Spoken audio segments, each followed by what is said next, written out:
In Florida, refusing to submit to a chemical test of your breath, blood, or urine is now punishable as a second-degree misdemeanor and also results in the suspension of your driver's license. This new law went into effect October 1st, 2025, and it applies to both DUI cases as well as boating under the influence. To start, let's look at the major steps of a DUI investigation so we can get on the same sheet of music. We start with vehicle in motion, where the officer is gathering evidence of DUI based upon his observations of the driving pattern and other known information. When the officer finally conducts a traffic stop, it advances into phase 2 of the DUI investigation called personal contact. Here, the officer is looking for additional indicators of DUI, such as slurred speech, bloodshot eyes, the admission of drinking, you name it. It doesn't take too many of these clues for the officer to advance into a formal DUI investigation, which is phase 3, the field sobriety testing. Here, the officer is going to look at your eyes, have you walk a line, stand on one foot, and he may have you do a few other things. Once you've completed the field sobriety exercises, the officer is going to review all of the investigation from beginning to end and make a determination as to whether he's going to arrest you for DUI. If the driver's arrested for DUI, the officer will likely transport him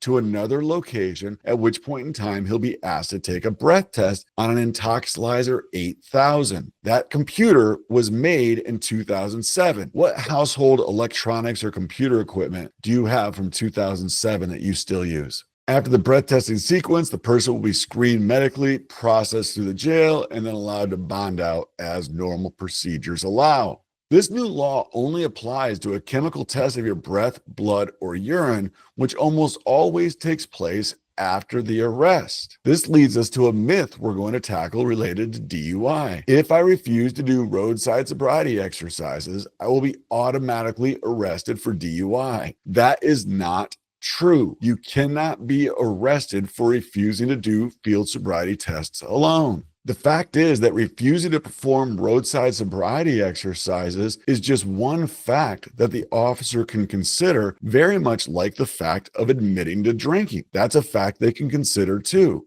We all commonly understand if the admission to drinking is obtained in violation of a person's Miranda rights, that admission to drinking is going to be excluded from evidence and the jury will never hear about it. Although different from Miranda, a very similar legal theory applies to the refusal to cooperate with a DUI investigation. In order for the officer to be able to use that as a factor against you, the officer has to advise the driver of an adverse consequence of refusing to comply. Sir, I'm asking you to do field sobriety exercises.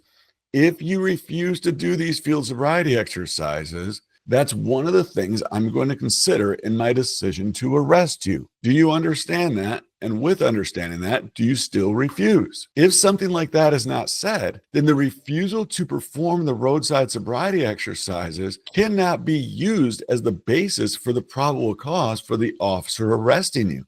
Further, in court, the prosecution will not be able to use the theory of consciousness of guilt to argue to the jury that you refused to do the field sobriety exercises because you knew that you would perform poorly based upon the level of impairment that you had. It gets a little bit more complicated than that. If you're arrested for DUI and you blow over the legal limit, or if you refuse to take a chemical test of your breath, blood, or urine, the officer is going to take your driver's license. He's going to issue you a DHSMV administrative suspension notice. He's going to suspend your driver's license on the spot, and he's likely going to issue you a 10-day permit. You should think about this administrative suspension as a problem with the DMV, totally separate than the issue with the courthouse and the arrest. You only have 10 days to address the problem with the DMV, and if you don't address it, you're going to severely hamper your ability to drive, and this DUI arrest is going to show up in your record